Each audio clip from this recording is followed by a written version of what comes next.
Hello everyone, आपको आवाज जा रहा होगा सही से। और अभी अपना टाइम है ज्योग्राफी के क्लास का। और ज्योग्राफी इस क्लास में लगभग ज्योग्राफी का 3-4 चैप्टर कंप्लीट हुआ है और कह सकते हैं ज्योग्राफी का 30 to 40% हम लोग का कवर हो चुका है।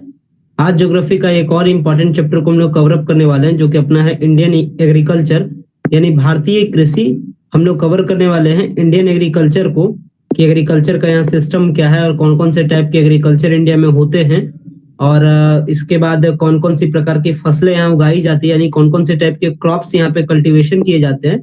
ये सारी बातों को लेकर के अपना ये क्लास इंपॉर्टेंट है। और इसका जो पीडीएफ है इंडियन एग्रीकल्चर का, ये पीडीएफ ऑलरेडी मैं आपको ग्रुप में भेज दिया हूँ। आप पीडीएफ को देख सकते हैं, ये पीडीएफ आपका यूजफुल है और इसी से हम लोग अभी के इस क्लास को कवर अप भी करेंगे। साथ में जो एमसीक्यू क्वेश्चन का जो प्रैक्टिस सेट है वो भी पीडीएफ में दिया गया है, तो आप एमसीक्यू क्वेश्चन के प्रैक्टिस सेट को भी देखिएगा। स्टार्ट करते हैं इस टॉपिक को, यानी इंडियन एग्रीकल्चर को स्टार्ट करते हैं। क्या क्या चीजें जानना जरूरी है समझिएगा सही तरीके से, और जो कुछ क्वेरी हो क्वेरी बताइएगा। देखिए, ये वाला पीडीएफ आपको मैंने भेजा है और ये किस पर नोट्स है? ये अपना नोट्स है एग्रीकल्चर इन इंडिया पे, यानी कहने का मतलब भारत में कृषि से संबंधित ये अपना क्या है, नोट्स है। अब इंडिया में एग्रीकल्चर को लेकर के क्या कुछ इंपॉर्टेंट है, एक एक करके इंपॉर्टेंट पॉइंट को समझिएगा, जहां से क्वेश्चन हम डायरेक्टली टेस्ट में आपका पूछा जाएगा। तो वैसे करके हम लोग सारे एक एक करके पॉइंट्स को समझेंगे। तो सबसे पहली बात हम लोग पॉइंट को कवर अप करते हैं। यहाँ ध्यान रखना है, सबसे पहले तो बेसिक बात याद रखना है अपने इंडियन एग्रीकल्चर को लेकर के, कि अपना जो इंडिया है, अपना जो भारत देश है, इसका जो इकोनॉमी है, इसका जो यानी जो भारत देश की जो आर्थिक व्यवस्था है, जो अपना इकोनॉमी है, वो किस टाइप का है? तो अपना एग्रीकल्चरल है। यानी जो इंडियन इकोनॉमी है वो किस पे डिपेंड करती है मेनली? तो भारत का जो इकोनॉमी है वो डिपेंड करती है एग्रीकल्चर पे। ये सबसे पहले क्वेश्चन पूछता है टेस्ट में कि इंडिया का जो इकोनॉमी है वो किस पे डिपेंड करता है, तो बताना है आपको कि एग्रीकल्चर पे डिपेंड करता है। अब आगे देखे जान रहे हैं, तो ये तो नंबर फर्स्ट अपना पॉइंट हो गया। सेकंड पॉइंट है कि जो इंडियन एग्रीकल्चर है, यानी जो भारतीय कृषि व्यवस्था है, वो क्या करती है? वर्ल्ड की लार्जेस्ट सेकंड है, ठीक है। सेकंड लार्जेस्ट अपना क्या है? इंडियन एग्रीकल्चर का रोल है, यानी वर्ल्ड में जितना भी एग्रीकल्चर का सिस्टम है उसमें सेकंड पोजीशन अपना आता है। सेकंड पोजीशन किसका आता है? इंडिया का आता है। तो ये याद रखना है। तो सबसे पहला बात हो गया कि इंडियन एग्रीकल्चर क्या है, जो अपना नेशनल इकोनॉमी है, जो भारतीय अर्थव्यवस्था है, उसकी रीढ़ हड्डी मानी जाती है। तो याद रखिएगा, इंडियन एग्रीकल्चर क्या है? इंडियन नेशनल इकोनॉमी का रीढ़ हड्डी है, या कह सकते हैं कि यहाँ का जो इकोनॉमी सिस्टम है वो कैसा है? तो यहाँ का इकोनॉमी सिस्टम एग्रीकल्चरल है, यानी इंडियन एग्रीकल्चर पे डिपेंड करता है। इसके बाद इंडिया का जो पॉपुलेशन है, इंडिया का पॉपुलेशन वगैरह को लेकर के ये रिकॉर्ड बताया गया, तो आपको इसको स्किप करना है। फिर यहाँ देखिए इंपॉर्टेंट ध्यान रखना है, इंडिया का जो एग्रीकल्चर है वो ग्रैंड सक्सेस है और ये वर्ल्ड में सेकेंड रैंक रखता है, ठीक है। इंडिया का जो एग्रीकल्चर है वर्ल्ड में कैसा रैंक रखता है? तो सेकेंड रैंक रखता है, याद रखिएगा। और इंडियन एग्रीकल्चर जो सिस्टम है वो क्या क्या प्रोवाइड करती है? तो फूड ग्रेन, कॉटन, केन, हॉरिकल्चरल क्रॉप्स, डेयरी, पोल्ट्री। मतलब इंडियन एग्रीकल्चर में यानी जो भारतीय जो कृषि है उसमें क्या क्या आते हैं? तो अनाज का उत्पादन, कपड़ों का उत्पादन, इसके बाद अपना हॉरिकल्चर यानी सजावटी, जैसे गुलाब वगैरह, फूल वगैरह, यानी हॉरिकल्चरल क्रॉप्स। इसके बाद डेयरी, दुग्ध उत्पादन, पोल्ट्री यानी मुर्गी फार्म, इसके बाद अपना एक्वाकल्चर, मछली का, और मसालों का उत्पादन वगैरह इंडियन एग्रीकल्चर के मेन क्रॉप्स है। यानी इंडियन एग्रीकल्चर जो अपना भारतीय कृषि है उसमें क्या क्या आते हैं, ये सारी चीजें यहाँ पे दिखाई गई है। तो सबसे पहला इंपॉर्टेंट यहाँ से पॉइंट उठता है कि भारत का जो इकोनॉमी है, जो इंडिया का जो इकोनॉमी है वो कैसा है? तो वो अपना एग्रीकल्चरल है, यानी एग्रीकल्चर पे डिपेंड करता है। ये number first question. Second question यहाँ से पूछता है कि जो इंडिया का जो एग्रीकल्चर है, यानी जो भारतीय कृषि व्यवस्था है, वो वर्ल्ड में कैसा रैंक है? तो वर्ल्ड में सेकंड रैंक रखता है। इसके बाद तीसरा इंपॉर्टेंट टॉपिक यहाँ का बताया जा रहा है कि भारत का जो कृषि है, जो इंडिया का जो एग्रीकल्चर है, वो मेनली किस प्रकार का है? तो अनाजों के उत्पादन से, यानी फूड ग्रेन, कॉटन, केन, हॉरिकल्चरल क्रॉप्स, डेयरी, पोल्ट्री और एक्वाकल्चर और स्पाइसेस यानी मसालों से संबंधित है। ये तो हो गई तीन इंपॉर्टेंट पॉइंट, यानी 3 एमसीक्यू क्वेश्चन आपका यहाँ से यहाँ तक में उठेगा। आगे अब बढ़ रहे हैं, तो यहाँ पे आता है कि 2011 का सर्वेक्षण के अनुसार से, यानी जो 2011 का जो सेंसस है, यानी 2011 में जो कराया गया था, जो आंकड़ा का जो सर्वेक्षण किया, यानी जो भारत में सर्वे कराया गया था, उसके अकॉर्डिंग कहना है कि इंडिया का टोटल पॉपुलेशन का 55% किस पे डिपेंड है? एग्रीकल्चर पे डिपेंड है। यानी याद रखना है, आपसे पूछेगा कि बताइए 2011 के रिपोर्ट के अकॉर्डिंग इंडिया का जो पॉपुलेशन है, जो इंडिया की जो जनसंख्या है, जो भारत की जनसंख्या है, उसमें से कितनी परसेंट जनसंख्या एग्रीकल्चर पर डिपेंड है। तो आपको बताना है 55% ये क्या है, एग्रीकल्चर पर डिपेंड है। इसके बाद ये था कि second biggest population of cattle in the world, मैंने बताया भी कि सेकेंड रैंक रखता है इंडियन एग्रीकल्चर, और ये यहीं पे बताया भी गया है। इसके बाद आगे बढ़ते हैं, तो जो अपना इंडियन एग्रीकल्चर है वो क्या करता है, अपना ग्रॉस वैल्यू एडेड यानी जीबीए में, ग्रॉस वैल्यू एडेड में इंडियन एग्रीकल्चर कितना परसेंट कंट्रीब्यूट करता है, 17.4% कंट्रीब्यूट करता है। जीबीए यानी ग्रॉस वैल्यू एडेड, या कह सकते हैं जीडीपी भी सिंपल सा कह सकते हैं, ग्रॉस डोमेस्टिक प्रोडक्ट में कितना परसेंट का योगदान है इंडियन एग्रीकल्चर का, तो आपको बताना है 17.4% का क्या इसका योगदान है। इसके बाद देखिए यहाँ पे एक इंपॉर्टेंट जीके है, first organic state of India भी हाल में घोषित किसको किया गया है, सिक्किम को। और ये क्वेश्चन, ये जो first organic state of India है, ये क्वेश्चन डायरेक्टली पूछा गया था 2022 में। यही क्वेश्चन एमसीक्यू क्वेश्चन 2022 में पूछा गया था, बट क्या है कि क्वेश्चन वगैरह चूंकि बाहर एक्सप्लोर होता नहीं, तो मे भी क्वेश्चन वगैरह रिपीट कर सके, इसलिए देखिए इस क्वेश्चन को दिखाते हैं आपको। ये क्वेश्चन कॉमन पेपर में आया था, इसलिए क्वेश्चन इंपॉर्टेंट है पीडब्ल्यूसी के लिए, क्योंकि पटना यूनिवर्सिटी में तो 2022 में पूछा गया है, तो मे भी पटना यूनिवर्सिटी में इस बार पूछा नहीं जाए, बट मैक्सिमम उम्मीद है कि पीडब्ल्यूसी में इस बार पूछा जाए। तो याद रखिएगा, जो फर्स्ट जो स्टेट है जो कि ऑर्गेनिक घोषित है, यानी जैविक खेती के लिए जो घोषित स्टेट है, वो अपना सिक्किम है। देखिए क्वेश्चन आया था,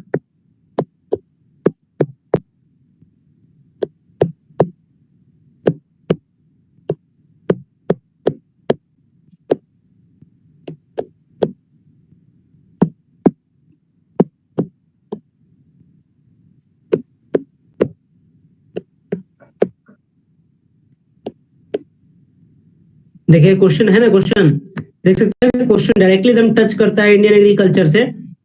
Which of the following state has been declared as the India's first state to have adopted organic farming? यानी कि भारत में जैविक खेती करने वाला पहला राज्य कौन सा बना? ऑप्शन दिया गया था, 2022 का लेटेस्ट क्वेश्चन है, तो देख सकते हैं तैयारी का क्या लेवल हम लोग का है, त्रिपुरा, सिक्किम, अरुणाचल प्रदेश या नागालैंड। तो इसका सही उत्तर क्या होता? सिक्किम होता। तो अगर जो पढ़ करके गए होंगे, जिनका प्रिपरेशन अच्छे लेवल का होगा, उनका क्या होगा, उनका क्वेश्चन सॉल्व हो जाता होगा, और जिनका प्रिपरेशन अच्छे लेवल का नहीं होगा, उनका फिर सॉल्व नहीं हो पाएगा। देख रहे हैं ना क्वेश्चन, ये क्वेश्चन डायरेक्टली 2022 में पूछा गया था। जो आपको पीडीएफ हम देते हैं, बहुत ज्यादा इंपॉर्टेंट पीडीएफ है, इसलिए इस पीडीएफ को जरूर ध्यान से समझिएगा। तो ये क्वेश्चन देख सकते हैं डायरेक्टली पूछा गया है, हेडलाइन में यहाँ पर भी मैंने आपको लिख दिया है, तो पीडब्ल्यूसी वाले स्पेशल ध्यान रखेंगे। अगर डायरेक्टली हो सकता है क्वेश्चन आपसे भी पूछ दिया जाए, the first organic state of India, यानी भारत में जैविक खेती करने वाला पहला राज्य कौन सा बना है, तो सिक्किम बना है, याद रखिएगा। अब आगे बढ़ रहे हैं, इंडिया में कितने प्रकार का एग्रीकल्चर होता है? तो इंडिया में कई प्रकार का एग्रीकल्चर होता है। एग्रीकल्चर करने का मतलब कृषि, यहाँ यानी यहाँ के जो फार्मर है, यहाँ के जो किसान हैं, वो क्या करते हैं, कृषि करते हैं, खेती बाड़ी करते हैं। और किसान में यानी एग्रीकल्चर में ही कई प्रकार का एग्रीकल्चर होता है। और सबसे पहला कौन सा एग्रीकल्चर है? सब्सिस्टेंस फार्मिंग, यानी कि कहने का मतलब अपना पेट पालने के लिए जो कृषि करता है। देख सकते हैं नीचे में हिंदी में बताया भी गया है, निर्वाह कृषि। इसको हिंदी में क्या कहते हैं? सब्सटेन फार्मिंग, यानी कहने का मतलब सब्सटेन फार्मिंग इसको इंग्लिश में कहते हैं। और सब्सटेन फार्मिंग का मतलब होता है निर्वाह कृषि। निर्वाह कृषि करने का मतलब अपने जीवन के लिए, यानी किसान जो अपने परिवार के लिए जो अपने परिवार के लिए जो उगाता है भोजन, उसको हम लोग कहते हैं सब्सटेन कृषि। और अगर वो बेचने के लिए कृषि करता है तो फिर वो निर्वाह कृषि नहीं हो जाता, यानी अपने जीवन यापन के लिए। यानी किसान क्या करता है, किसान अपने लाइफ के लिए अगर वो करे, अपने लाइफ के लिए खाली वो फूड्स वगैरह को, यानी अपने लाइफ यानी अपना और अपने परिवार के भोजन के लिए अगर वो उगाता है, अगर वो फूड ग्रेन को क्या करता है, उगाता है, यानी अनाज को अगर उत्पादन करता है अपने लाइफ के लिए या अपने परिवार के लाइफ के लिए, तो ऐसे कृषि को हम लोग कहते हैं निर्वाह कृषि, यानी सब्सटेन फार्मिंग आप लोग कहा जाएगा, ठीक है ना। और ऐसी सिचुएशन में किसान क्या करता है, बाजार में बेचने के लिए बाजार में कुछ भी वो नहीं बेचता है। तो याद रखिएगा, आपसे पूछेगा सब्सटेन कृषि क्या है, सब्सटेन फार्मिंग क्या है, यानी निर्वाह कृषि क्या है। और आपसे इस तरीके से पूछ सकता है टेस्ट में कि निर्वाह कृषि में किसान क्या करता है, अपने परिवार के लिए भोजन उगाता है या बाजार में बेचने के लिए करता है, या औरों के लिए करता है, या इनमें से कोई नहीं? तो इसका सही उत्तर क्या हो जाएगा कि इसमें किसान अपने परिवार के लिए क्या करता है, भोजन का उत्पादन करता है। तो ये हो गया अपना निर्वाह कृषि यानी सब्सटेंट फार्मिंग। लैंग्वेज को लेकर के प्रॉब्लम हो रहा है? लैंग्वेज को लेकर के कोई प्रॉब्लम नहीं ना हो रहा है? रिप्लाई कीजिएगा। No sir. तो लैंग्वेज को लेकर के कुछ प्रॉब्लम हुआ तो बताइएगा। Okay sir. फिर देखिए आगे बढ़ते हैं। अब देखिए आगे बढ़े। ये तो हो गया सबसे पहला सब्सटेंट कृषि क्या है, यानी सब्सटेंट फार्मिंग क्या है। तो वैसा जिसमें अपने परिवार के लिए करे और बाजार में बेचने के लिए उसके पास कुछ भी नहीं रहे। ये तो हो गया पहला फार्मिंग। उसके बाद बीच बीच में देख सकते हैं, बीच बीच में कुछ जो इंपॉर्टेंट जो करंट अफेयर बनता है, जो बीच बीच में इंपॉर्टेंट करंट अफेयर बनता है वो बीच बीच में दिया गया है। जैसे एक वर्ड आया है हाइड्रोपोनिक्स। हाइड्रोपोनिक्स, हाइड्रोपोनिक्स का मतलब होता है मिट्टी रहित कृषि। तो ये सब बीच बीच का जो इस तरीके से जो ब्रैकेट करके आया है या बीच बीच में जो पॉइंट करके आया है, वो इंपॉर्टेंट कह सकते हैं करंट अफेयर टाइप का क्वेश्चन है, जो डायरेक्टली आपसे पूछा जा सकता है। तो यहाँ पे देखिए मिट्टी रहित कृषि को हम लोग कहते हैं हाइड्रोपोनिक्स। अगर आपसे क्वेश्चन पूछे कि ऐसा फार्मिंग जिसमें विदाउट सॉइल के फार्मिंग हो जाए, तो ऐसे फार्मिंग को क्या कहते हैं? तो ऐसे फार्मिंग को हम लोग कहेंगे हाइड्रोपोनिक्स कहेंगे। और हाइड्रोपोनिक्स में क्या हो जाता है कि मिट्टी के बिना होता है, मतलब पानी में हो सकता है या खनिज तत्व में होता है। जैसे बहुत सारा फसल है जो कि पानी में उगाया जाता है, यानी पानी में ही क्या हो जाएगा, फसल हो जाएगा। और अभी आप देखे भी होंगे ऑर्गेनिक फार्मिंग में, आप यूट्यूब वगैरह पे देखते होंगे या कहीं पे देखते होंगे कि बहुत सारे ऐसे फसल है जो पानी में ही उगा दिया जाता है, यानी बिना मिट्टी के उगाया जाता है। तो ऐसे कल्टीवेशन को, ऐसे कृषि को, ऐसे फार्मिंग को हम लोग हाइड्रोपोनिक्स कहते हैं। तो हाइड्रोपोनिक्स का अगर टर्म आपसे टेस्ट में पूछा जाए तो इसको ध्यान रखिएगा। आगे बढ़ते हैं। तो पहला अपने ऊपर फार्मिंग देखा था, क्या अपने सब्सटेंट फार्मिंग देखा था, यानी निर्वाह कृषि, यानी अपने जीवन के लिए जो कृषि करे, अपने परिवार या अपने परिवार के यापन के लिए करे, तो उसको हम लोग कहते हैं सब्सटेंट। इसके बाद आगे का जो कृषि आता है वो है मिश्रित, यानी कहने का मतलब मिक्स्ड फार्मिंग। ये कौन सा फार्मिंग है? ये फार्मिंग अपना है मिक्स्ड फार्मिंग। मिक्स्ड फार्मिंग जिसको हम लोग कहते हैं मिश्रित कृषि। मिश्रित कृषि क्या है? तो मिश्रित कृषि का मतलब होता है कि ये कृषि कैसा है, ये कृषि, इसमें क्या है, ये ऐसा कृषि होता है जिसमें क्या होता है, खेती कृषि और देहाती कृषि। यानी कहने का मतलब सिंपल से समझ सकते हैं, ऐसा कृषि जिसमें क्या हो कि ऐसा कृषि, ऐसा फार्मिंग जिस फार्मिंग में क्या हो कि फूड ग्रेन का भी प्रोडक्शन किया जाए, फूड ग्रेन का भी प्रोडक्शन किया जाए, मतलब अनाज वगैरह का भी, और साथ में पशुओं का पालन भी हो, मतलब कि कैटलिंग भी हो। कैटलिंग करने का मतलब पशुओं का भी पालन हो और फूड ग्रेन का भी पालन करे, मतलब कि अनाज का भी उत्पादन करे और जीव जंतुओं का भी, जैसे पोल्ट्री फार्म खोल देना, गाय को रखना। तो ये किस में आ जाएगा? मिक्स्ड फार्मिंग का एग्जांपल में आ जाएगा। मिक्स्ड फार्मिंग करने का मतलब मिश्रित कृषि। मिश्रित कृषि करने का मतलब फसलों का भी खेती करे और पशुओं का भी पालन करे, यानी कि फूड ग्रेन को भी उत्पादन करे, यानी कि फूड ग्रेन का भी प्रोडक्शन करे, अनाज का भी प्रोडक्शन करे, जैसे गेहूं, चावल, धान, आलू, मक्का, ये सब का भी प्रोडक्शन करे, और साथ में पशुओं का भी पालन करे, कैटलिंग भी करे, गाय रखे, भैंस रखे या फिर मुर्गी रखे, जो भी रखे, तो पशुओं का भी अगर पालन करता है, साथ में खेती भी करता है, तो ऐसे फार्मिंग को हम लोग कहते हैं मिक्स्ड फार्मिंग। ठीक है, तो मिक्स्ड फार्मिंग को ध्यान रखिएगा। मिक्स्ड फार्मिंग हमसे पूछ सकता है, मतलब आपको एग्जाम्पल दे देगा कि मान लेते हैं गेहूं का उत्पादन कर रहा है और साथ में क्या कर रहा है कि गाय का भी पालन कर रहा है, ऐसे करके प्लस में आपको रहेगा। यानी कि क्रॉप में आपको दे देगा कि वीट का प्रोडक्शन कर रहा है और काऊ का कैटलिंग कर रहा है, और आपको लिख देगा बताइए मिक्स्ड फार्मिंग का क्या एग्जाम्पल है।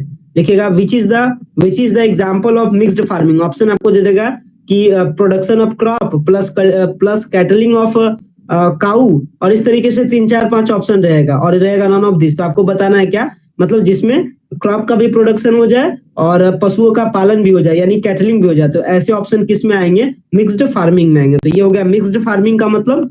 इसके बाद आगे आते हैं, आगे के कृषि को हम लोग कहते हैं झूम खेती या स्थानांतरित खेती। तो झूम खेती या स्थानांतरित खेती को हम लोग क्या कहते हैं इंग्लिश में, देख सकते हैं। झूम खेती को हम लोग क्या कहेंगे, ये अपना हो जाएगा, ये अपना हो जाएगा झूम या शिफ्टिंग कल्टीवेशन।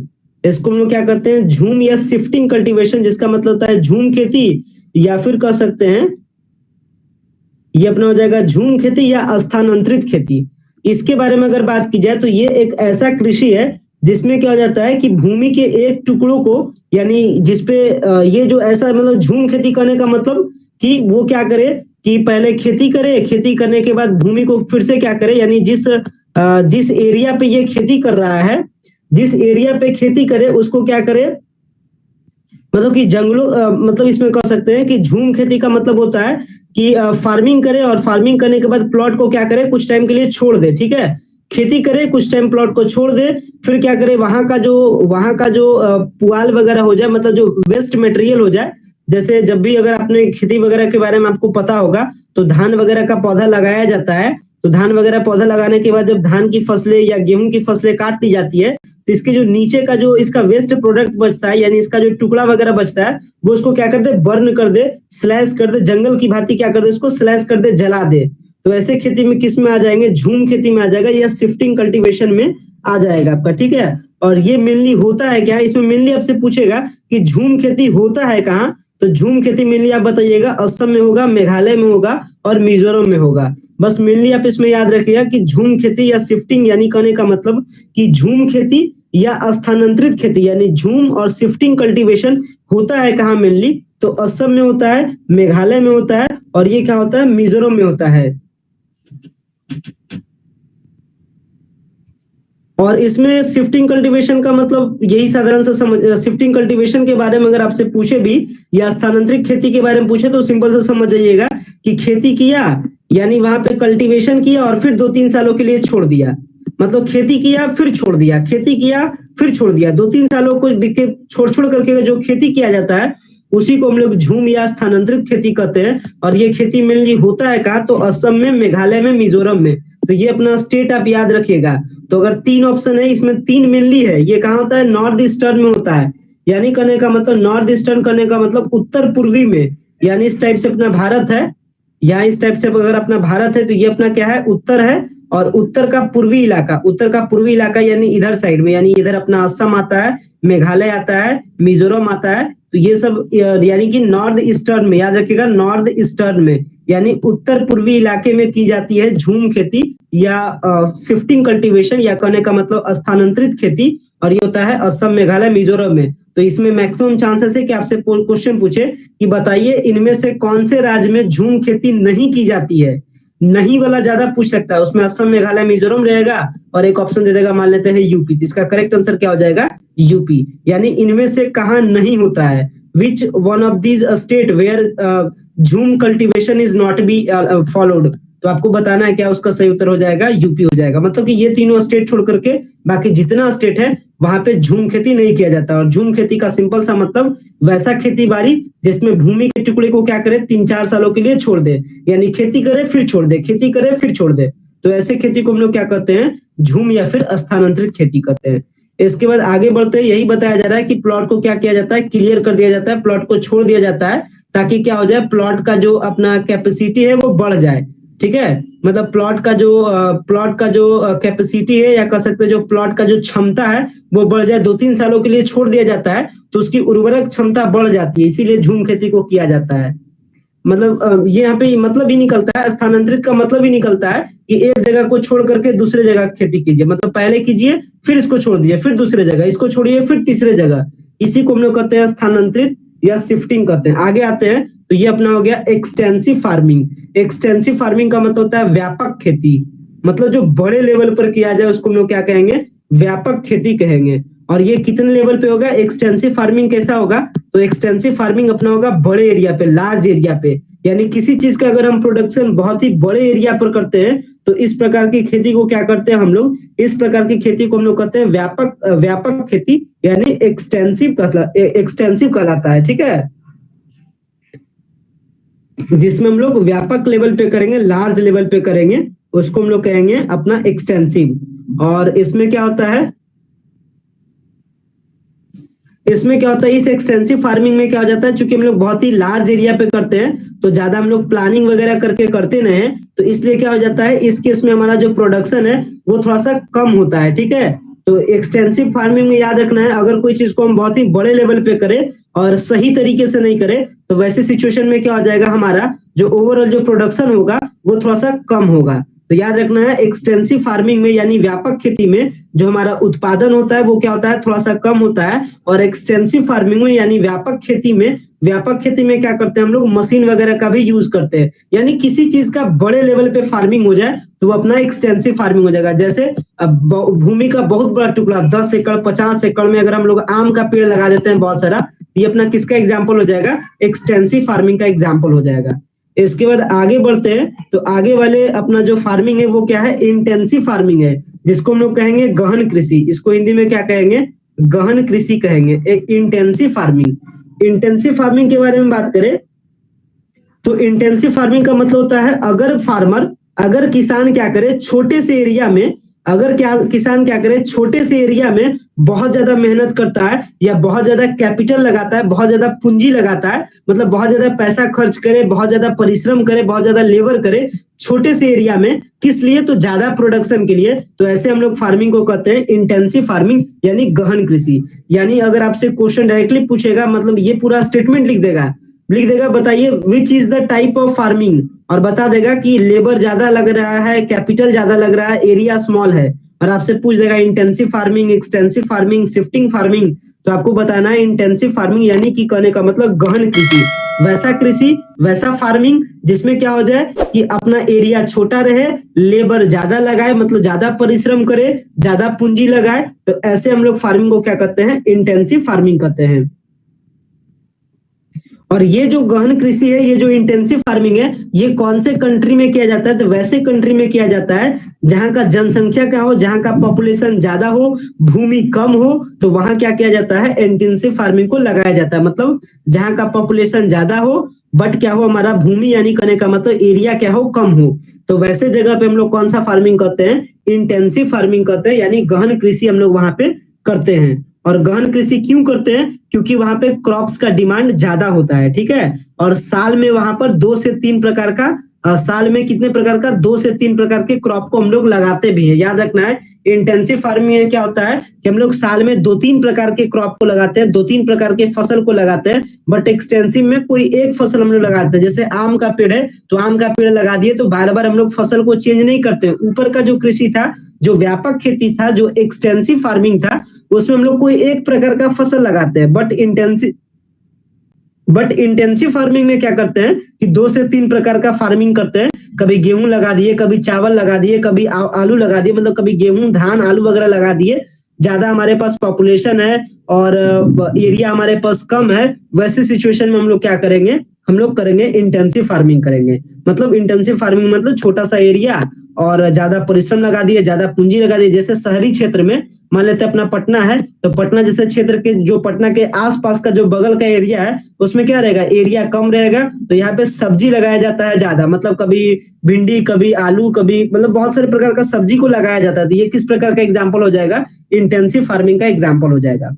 तो ये तो बात हो गई इंटेंसिव फार्मिंग। इंटेंसिव फार्मिंग का मतलब होता है गहन कृषि। आगे बढ़ते हैं तो आता है प्लांटेशन एग्रीकल्चर, जिसको हम लोग कहते हैं वृक्षारोपण कृषि। यानी इस प्रकार के एग्रीकल्चर में, इस प्रकार के फार्मिंग में हम लोग किसको लगाते हैं, प्लांट को लगाते हैं, यानी पौधों को लगाते हैं, मतलब पेड़ उगाते हैं। इसमें फसल नहीं, हम लोग पेड़ उगाते हैं, यानी कि पेड़ वाला हम लोग एग्रीकल्चर करते हैं। मतलब हम लोग क्या करेंगे, पेड़ लगाएंगे, जैसे आम का पेड़ लगा देंगे, रबर का पेड़ लगा देंगे, इसके साथ में इसमें शुगर केन, केतारी जो उतना गन्ना होता है, कॉफी हो गया, टी हो गया, बनाना हो गया, ये सब क्या है, इसके मेजर प्लांटेशन एग्रीकल्चर के एग्जाम्पल है। मतलब जिसमें हम लोग पेड़ लगाते हैं, जैसे केला का पूरा पेड़ लगा दिए, आम का पूरा पेड़ लगा दिए। और ये जो प्लांटेशन एग्रीकल्चर होता है वो बड़े एरिया पे होता है, याद रखिएगा, ह्यूज मात्रा में होता है, बहुत ज्यादा विशाल मात्रा में होता है। तो इस प्रकार के एग्रीकल्चर को हम लोग कहेंगे प्लांटेशन एग्रीकल्चर, जिसमें हम लोग क्या करें, प्लांट को डायरेक्ट लगाए। आपसे पूछ देगा कि आम की खेती करना, यानी कि कल्टीवेशन ऑफ मैंगो, ये किसका एग्जांपल है, तो हो जाएगा प्लांटेशन एग्रीकल्चर का। क्योंकि इस एग्रीकल्चर में हम लोग क्या लगा रहे हैं, प्लांट लगा रहे हैं, यानी हम लोग पेड़ लगा रहे हैं। तो जिसमें हम लोग प्लांट का एग्रीकल्चर करते हैं वो कहलाता है प्लांटेशन एग्रीकल्चर, यानी हिंदी में कहने का मतलब वृक्षारोपण कृषि। वृक्षारोपण यानी जिसमें हम लोग क्या करते हैं, वृक्ष को रोपते हैं। तो ये हमारा क्या कहलाता है, वृक्षारोपण कृषि कहलाता है। और इसके एग्जाम्पल क्या क्या हो गए, तो एग्जाम्पल नीचे आपको दिख रहा है, रबर का, शुगर केन का, कॉफी का, टी का, बनाना मतलब केला का, इस प्रकार का जो अपना होता है ये क्या कहलाता है, प्लांटेशन एग्रीकल्चर कहलाता है। और इसमें मेनली आइटम क्या होते हैं, एक्सपोर्ट होते हैं यानी निर्यात होते हैं, मतलब उतना आप अपने घर में नहीं रख पाइएगा। अगर आम का आपका बागान है तो उतना आम अपने घर में रखिएगा नहीं, आप क्या कीजिएगा, मेनली एक्सपोर्ट कीजिएगा। तो आपसे पूछेगा कि बताइए कौन से प्लांटेशन में, कौन से एग्रीकल्चर में आप ज्यादा एक्सपोर्ट करते हैं, तो इसका सही उत्तर क्या हो जाएगा, प्लांटेशन एग्रीकल्चर। तो ये आपको याद रखना है। आगे बढ़ते हैं। अब आता है भारत में केवल यहाँ पे आता है एक जीएम, यहाँ पे आएगा एक जीएम क्रॉप। जीएम क्रॉप के बारे में नाम आता है, तो जीएम क्रॉप का मतलब आपसे पूछ सकता है कि इंडिया में जीएम क्रॉप का मतलब क्या है, जीएम का फुल फॉर्म आपसे पूछ सकता है। तो जीएम का फुल फॉर्म बताइएगा, जीनेटिकली क्या मॉडिफाइड, ठीक है, जेनेटिकली मॉडिफाइड को हम लोग क्या कहते हैं, जीएम क्रॉप कहते हैं। तो जेनेटिकली मॉडिफाइड करने का मतलब होता है आनुवांशिक रूप से संशोधित, यानी क्या करें, वैसे प्रोडक्ट जिसके जेनेटिक को हम लोग ठीक करते हैं, मतलब ज्यादा प्रोडक्शन के लिए, ज्यादा से ज्यादा प्रोडक्शन के लिए क्या करते हैं, उसके हम लोग आनुवांशिक रूप को क्या करते हैं, ठीक करते हैं। तो ये अपना क्या आता है, जेनेटिकली मॉडिफाइड क्रॉप होता है। मतलब ज्यादा प्रोडक्शन के लिए क्या करें, उसके सीड वगैरह को यानी उसका जो बीज है उसको हम लोग ठीक करें, उसके जेनेटिक को हम लोग ठीक करें, मतलब उसके बीज वगैरह में छेड़छाड़ करें, केमिकल का यूज करें, और केमिकल वगैरह को यूज करके क्या करें, उसको हम लोग मॉडिफाई करें, मतलब उसको क्या करें, उसको संशोधित करें। तो ऐसे क्रॉप को हम लोग कहते हैं जेनेटिकली मॉडिफाइड क्रॉप। तो जीएम क्रॉप के बारे में आपसे पूछ सकता है कि बताइए इंडिया में भी जेनेटिकली मॉडिफाइड क्रॉप क्या है, तो कॉटन है और सोयाबीन है। मतलब कॉटन को ज्यादा से ज्यादा उत्पादन करने के लिए हम लोग क्या करते हैं, इसके सीड को हम लोग मॉडिफाई करते हैं, जेनेटिकली मॉडिफाइड करते हैं, इसलिए ये क्या कहलाता है, जेनेटिकली मॉडिफाइड यानी आनुवांशिक संशोधन वाला फसल है। तो आनुवांशिक संशोधन फसल का अगर आपसे एग्जांपल पूछे तो आपको बताना है कॉटन यानी कपास और सोयाबीन, ये दो क्या है, इंडिया का अभी मोस्ट जीएम प्रोडक्ट है, ठीक है, यानी approved GM crop in India है। तो ये क्वेश्चन आपसे पूछ सकता है, 2022 वगैरह में पूछा नहीं गया है, इसलिए कृषि में इस क्वेश्चन को ध्यान रखिएगा। जीएम क्रॉप इन इंडिया क्या एग्जांपल है, तो कॉटन और सोयाबीन हो जाएगा। ये समझ गए जीएम क्रॉप क्या है, ये इंपॉर्टेंट है, बताइए समझ गए जीएम क्रॉप के बारे में। Yes sir. जीएम क्रॉप का मतलब जेनेटिकली मॉडिफाइड, यानी जिसको हम लोग क्या करें, मॉडिफाइड करें, तो वो हमारा आता है जीएम मॉडिफाइड में। अब आते हैं क्रॉप सीजन, यानी भारत में कितने प्रकार के फसल को लगाया जाता है। अभी तक आपने ऊपर में सीखा कि भारत में कितने प्रकार की कृषि की जाती है, यानी फार्मिंग की जाती है। अब हम लोग सीख रहे हैं कि भारत में कितने प्रकार के फसल लगाए जाते हैं, यानी क्रॉप लगाए जाते हैं। तो मेनली जो भारत में जो क्रॉप लगाए जाते हैं वो क्या है, रबी, खरीफ और लास्ट में एक अपना है जायद। तो ये तीन फसलें भारत में लगाई जाती है। पहला है रबी। रबी क्रॉप करने का मतलब रबी फसल, रबी फसल करने का मतलब होता है ये वैसा फसल है जिसको लगाया जाता है, जिसको क्या कब लगाया जाता है, जब अपना रेनी सीजन के बाद लगाया जाता है, ठीक है, यानी जैसे ही अपना बरसात का सीजन खत्म होता है तब हम लोग इसको लगाते हैं, और ये अपना क्या कहलाता है, रबी फसल कहलाता है, यानी कहने का मतलब रबी क्रॉप कहलाता है। तो जैसे ही बरसात का सीजन खत्म हो जाता है तब हम लोग इसको लगाते हैं, और इसका जनरली जो कल्टीवेशन है, जो इसका बुआई है वो कब होता है, इसका जो सोइंग है वो आपका सितंबर से अक्टूबर के बीच में होता है। ये भी क्वेश्चन पूछा गया ऑलरेडी, ठीक है, तो ये सब क्वेश्चन पे ध्यान रखिएगा। इसका जो बुआई है, इसको जो हम लोग लगाते हैं वो बरसात के बाद लगाते हैं, यानी वर्षा ऋतु के बाद लगाते हैं, यानी रेनी सीजन के बाद लगाते हैं, और इसको हम लोग जनरली लगाते कब है, तो सितंबर से अक्टूबर के महीने में। और अगर इसके एग्जाम्पल के बारे में बात करें कि कौन कौन सा फसल रबी फसल में आएगा, तो इसमें मेनली आ जाएगा वीट यानी गेहूं, इसके बाद अपना आ जाएगा जौ यानी ब्रेली, पल्सेस दाल भी आपका आता है, और कुछ तिलहन यानी कि जिससे तेल वाला जो पदार्थ है। तो ये सारे कल्टीवेशन, ये सारे जो कृषि है, ये सारा जो ये जो सारा जो क्रॉप है वो किस में आते हैं, रबी सीजन में आते हैं, यानी रबी क्रॉप में आते हैं। तो आपसे एग्जाम्पल डायरेक्टली पूछेगा कि पल्स दाल किसका एग्जाम्पल है, पल्स किस फार्मिंग, पल्स कौन सा क्रॉप का एग्जाम्पल है, तो आपको बताना है रबी क्रॉप का एग्जाम्पल है, यानी रबी फसल का एग्जाम्पल है। गेहूं किसका एग्जाम्पल है, तो रबी का एग्जाम्पल है। जौ किसका एग्जाम्पल है, तो रबी का है। तिलहन पदार्थ यानी कि ऑयली सीड्स किसका एग्जाम्पल है, तो रबी का एग्जाम्पल है। इसके बाद आगे बढ़ते हैं, रबी फसल के बाद आता है खरीफ फसल। खरीफ फसल करने का मतलब होता है वैसा फसल जो कि क्या करे, बरसात के साथ में लगाया जाए, मतलब जैसे ही मानसून की शुरुआत होती है, जैसे ही अपना मानसून शुरुआत होता है, यानी जैसे ही वर्षा होना स्टार्ट हो जाएगा तब हम लोग इस फसल को लगाते हैं, खरीफ फसल को लगाते हैं। और ये जो जनरली फसल है, ये जो अपना जो क्रॉप है, इसको हम लोग लगाते हैं कौन से महीने में, जून या जुलाई में हम लोग लगा देते हैं। जैसे धान की खेती, अभी अपना गर्मी चल रहा है, अभी अपना कौन सा महीना है, मई है, और मई के बाद जैसे ही वर्षा स्टार्ट होगी जून जुलाई से, तो हम लोग धान की खेती करते हैं। तो पैडी क्रॉप है वो किसका एग्जाम्पल हो जाएगा? खरीफ का हो जाएगा। तो खरीफ का मतलब वैसा क्रॉप जिसको हम लोग लगाते हैं मानसून के साथ में, यानी वर्षा ऋतु के साथ में लगाते हैं, उसको हम लोग कहते हैं खरीफ क्रॉप। और ये जनरली लगता है जून या जुलाई में। और इसका अगर कटाई के बारे में बात करें, यानी कब इसको हम लोग कल्टीवेशन कर देते हैं, कब इसको हम लोग काटते हैं, कब इसका हम लोग हार्वेस्टिंग करते हैं, तो इसको हम लोग सितंबर से अक्टूबर में क्या कर देते हैं? हार्वेस्टिंग कर देते हैं। जैसे हम लोग सितंबर से अक्टूबर में हार्वेस्टिंग करते हैं, उसके बाद हम लोग क्या करते हैं? रबी फसल को लगाते हैं। अभी ऊपर में बताए थे कि सितंबर अक्टूबर में क्या हो जाता है? रबी क्रॉप लगना स्टार्ट हो जाता है। तो खरीफ क्रॉप जून जुलाई में लगता है और सितंबर अक्टूबर में कट जाता है, यानी हार्वेस्ट हो जाता है, और इसके बाद रबी फसल लग जाता है। तो ये तो बात हो गई।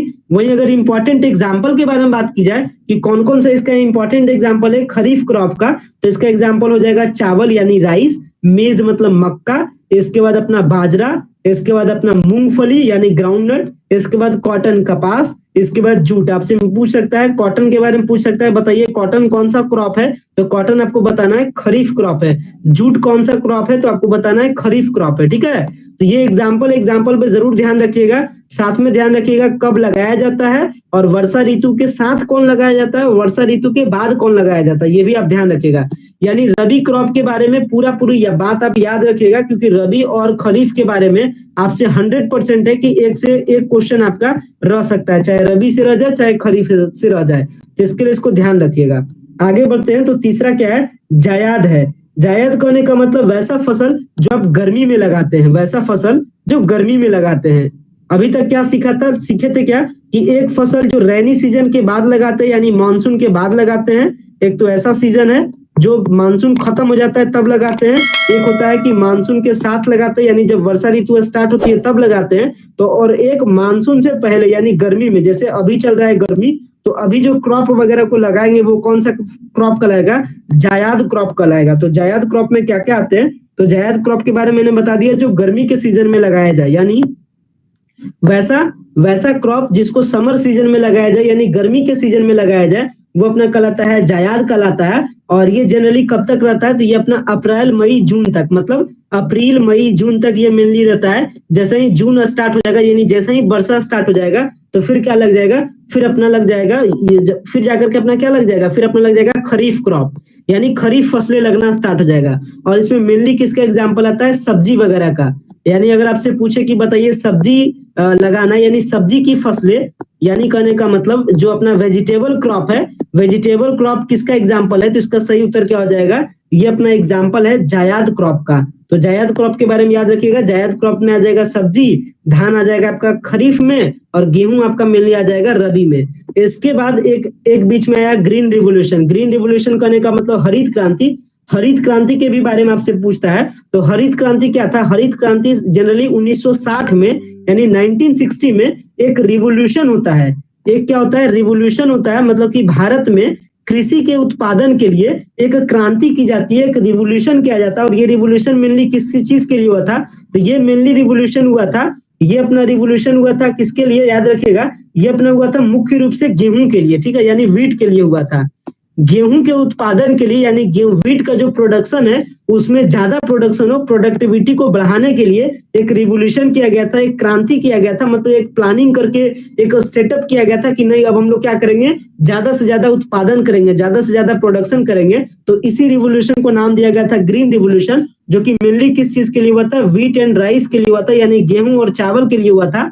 और किस चीज के लिए हुआ था? इसके उत्पादन को बढ़ाने के लिए, यानी इसके प्रोडक्शन को ज्यादा करने के लिए। और इसी रिवोल्यूशन का नाम पड़ा था ग्रीन रिवोल्यूशन, जो कि कब हुआ था? 1960 में हुआ था। तो बस आप इस ग्रीन रिवोल्यूशन से याद रखिएगा, ग्रीन रिवोल्यूशन कब हुआ था? 1960 में।